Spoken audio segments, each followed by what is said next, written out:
I want to talk about two questions that you brought up and that I think relate to this discussion. And one of the questions about is the roles of art, and the roles of scientists, and the roles of... And I want to suggest that part of this, perhaps, disentanglement might be the need for transdisciplinary teams of people to get together for discussions on thematic problems, really thematic problems, that can be kind of perhaps untangled in a different way, with people coming from very different perspectives. This, I feel, really does not happen enough. There's people within their peer groups, they stay in their very safe places, and they don't think out of the box often that they're in. Most of us are defined by our peer groups, by our publications, by our activities that are accepted by other people around us. So how do we break out of these boxes? Breaking out of these disciplinary boxes is one of the main things. That requires changing our roles. And that requires a lot of bravery, because we just are safe in our entire little tunnel vision boxes. And so my question is, really, one of the things about the mediated environment and the bodies that we're actually talking about today is that in breaking those disciplinary boundaries, we also have to think about breaking the mainstream forms of communication, because they're so dangerous at the moment. Basically, we're being told what to think, told how to act most of the time. The amazing ability of semiotics and advertising is permeating almost all of our information resources. So we actually are duped most of the time into believing things. We're not allowed, or we're not actually unconditioned enough to start thinking for ourselves. So it's not only breaking the boundaries, it's also breaking, if possible, or untangling the influences of people who tell us what to think. This means really changing our mindset and also our paradigm shift, I should say.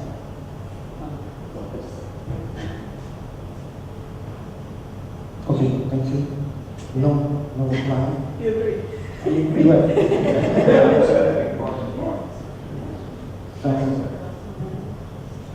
Well, I have this, basically, I'm tempted to step on the other side and bring the microphone. And you made that when I think that the outreach can be maybe obtained through this kind of approach to crowdsourcing.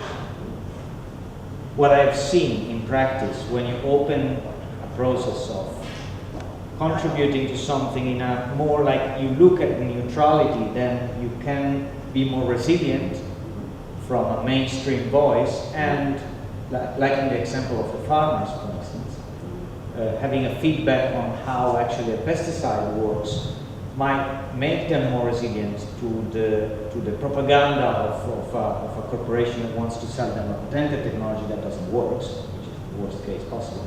And Monsanto, for example. yeah, for example, Monsanto, just to name one.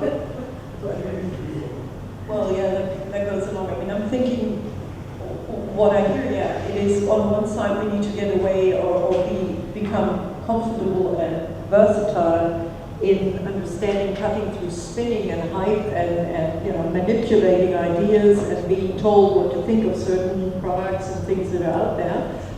And we see a sort of a bit of a counter move. I mean, people are being fed up all over the world with these kinds of things. We see that, and it's really not only the financial sector. It is, a lot of other, basically all pillars that our societies rest upon are in a state of crisis. The one that's talked about is the financial crisis, but there's all other pillars of our societies are also under jeopardy, our environment foremost.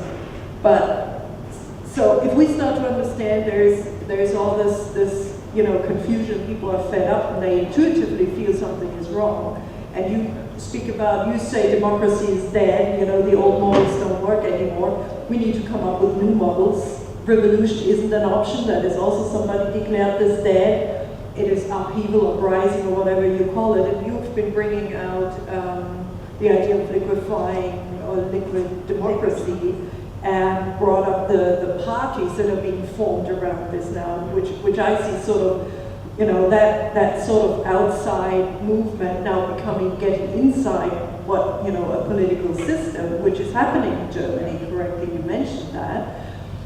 This party getting out of nothing, almost 10% of the votes, is absolutely more stunning. than what the Green got. Well, more than the governing party right now, that's one of them, 3 times as much. But anyway, what is, in the same time, following the politics in Germany as I do, what is the biggest problem of that party now and of this movement is to formulate something that people can relate to. I wish I had heard from that party only once what you just formulated there. What is their model of democracy, or what is their vision of where to go? Right now, that party becomes famous in the political discussion with its constant saying when they're asked something, what do you think about this, what do you think about that, saying, I don't know. I have no position yet. I don't know. So they are a bit on the verge now of being, perhaps just as quickly as their roles, being dumped, because there is no formulation of coming an alternative of where people see where is the vision going to, and people could buy into what you were saying. Maybe we try a new model of democracy. That model of democracy that we're trying out is what you call, breaking codes and engaging people at the basis or whatever, what have you. But I think this next step needs to be taken when it comes to the political stage, or this whole promising beginning of a movement will just go away, I'm afraid. So that was my thinking sort of in the middle. So we have a lot of more questions, but Franco has a train, absolutely has a train that he has to take.